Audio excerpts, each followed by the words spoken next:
Hello guys, welcome back to my YouTube channel. आज हम पढ़ेंगे बायो सेवर्ट्स लॉ। इस वीडियो के लास्ट तक आपको इसका डेरिवेशन बिल्कुल क्लियर होगा। इस पर न्यूमेरिकल कैसे सोल्व होंगे वो भी मैं आपको लास्ट में बताऊंगी, और मैग्नेटिक फील्ड की डायरेक्शन क्या होगी वो भी हम देखेंगे। ठीक है, तो भाई हमें ये तो पता है कि जब किसी वायर में से करंट फ्लो करता है तो इस वायर के अराउंड मैग्नेटिक फील्ड बनती है। ठीक है, मैग्नेटिक फील्ड बनती है। उस मैग्नेटिक फील्ड का मैग्नीट्यूड क्या होगा और डायरेक्शन क्या होगी, ये आज हम देखेंगे। तो मैग्नीट्यूड और डायरेक्शन, मैग्नीट्यूड दिया बायो सेवर्ट्स लॉ ने, तो हम सबसे पहले यही लॉ डिस्कस करेंगे। बायो सेवर्ट्स लॉ ने क्या स्टेटमेंट दी ये देखते हैं। चलो बढ़ते अपने टॉपिक की तरफ। तो माना ये कोई वायर है, इस वायर में से करंट फ्लो कर रहा है आई। इस वायर के अराउंड पी पॉइंट पे मैग्नेटिक फील्ड देखेंगे, लेकिन कंडीशन ये है कि हम पूरे वायर की लेंथ कंसिडर नहीं करेंगे, हमने एक स्मॉल सा एलिमेंट चूज करना पड़ेगा। क्यों करा करा हम आगे इस वीडियो में देखेंगे। ठीक है, तो हमने एक स्मॉल एलिमेंट चूज करा, करंट एलिमेंट, जिसकी लेंथ है डीएल।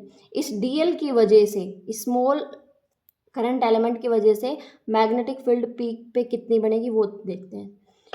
तो बायो सेवर्ट्स लॉ ने कहा जो मैग्नेटिक फील्ड है वो डायरेक्टली प्रोपोर्शनल रहेगी करंट के। D B is directly proportional to current. यहाँ पे डी क्यों लगा? D stand for small magnetic field. ठीक है, और जो मैग्नेटिक फील्ड है वो डायरेक्टली प्रोपोर्शनल रहेगी इस करंट एलिमेंट पे, and magnetic field directly proportional रहेगी साइन थीटा पे।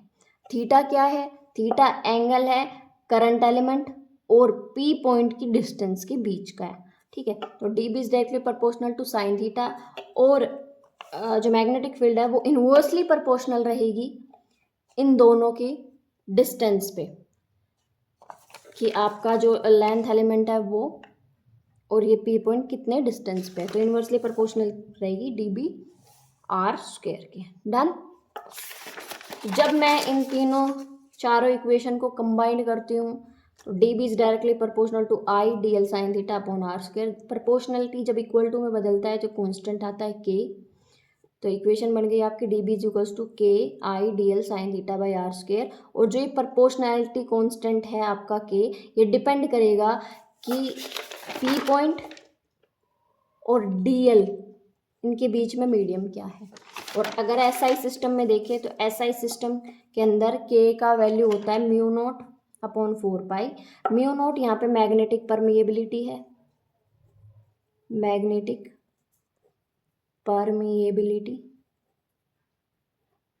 ये नेक्स्ट चैप्टर में पढ़ेंगे डिटेल में। अभी मैं आपको ओवरव्यू दे देती हूँ। मैग्नेटिक परमिएबिलिटी का मतलब होता है कि वो जो मीडियम दो पॉइंट के बीच में है वो कितना परमिट करता है मैग्नेटिक फील्ड लाइंस को। ठीक है, इसका जो वैल्यू है, न्यूमेरिकल वैल्यू, वो है 10⁻⁻⁷। यूनिट होती है टेस्ला मीटर पर एम्पियर और वेबर पर एम्पियर पर मीटर। ठीक है, ये हम डेराइव करेंगे अभी नेक्स्ट। तो आपका जो फॉर्मूला बन गया d B is equals to mu naught upon 4 pi I d l sine theta by r square. ये एक फॉर्मूला है आपका बायो सेवर्ट्स लॉ का। अगर वेक्टर फॉर्म में देखें तो वेक्टर फॉर्म में ये रहेगा d B mu not 4 pi I d l cross r, और ये है आर का मैग्नीट्यूड आर क्यूब। अगर डायरेक्शन देखें तो डायरेक्शन दी जाती है भाई राइट हैंड थंब रूल से। ठीक है, अब हमने ये 2-3 फॉर्मूले मैंने आपको यूनिट दिखाई है, ये डिस्कस करते हैं ये कैसे आई है। हम बात करते हैं के का यूनिट। के की यूनिट बहुत इंपॉर्टेंट है, यूनिट ऑफ के काफ़ी इंपॉर्टेंट है, रटने की ज़रूरत नहीं है, हम इसको डराइव कर सकते हैं। जैसे आपका जो फॉर्मूला है वो क्या है भाई, mu not 4 pi I d l sine theta upon r square. ठीक है, या फिर d B is equals to k I d l sine theta upon r square. ठीक है, अगर आपको के का यूनिट चाहिए तो के का फॉर्मूला यहाँ से क्या बनेगा भाई, डी बी आर स्क्वायर, आई नीचे आएगा आई डी एल साइन थीटा। देखो मैग्नेटिक फील्ड का जो यूनिट होती है वो टेस्ला होती है, आर डिस्टेंस है तो मीटर स्क्वायर, करंट की unit ampere, d l metre, and sine theta की कोई यूनिट नहीं होती। 1 मीटर से 1 मीटर कट गया तो के का जो यूनिट आया वो क्या है, टेस्ला मीटर पर एम्पियर। डन। और अगर हम देखें म्यू नॉट का यूनिट, तो म्यू नॉट का यूनिट क्या आएगा, इस फॉर्मूले को यूज कर लेते हैं। इस फॉर्मूले के अकॉर्डिंग म्यू नॉट का फॉर्मूला क्या बनेगा, d B 4πr² upon I d l sine theta. D B का वही टेस्ला, इसका मीटर स्क्वायर, करंट का एम्पियर,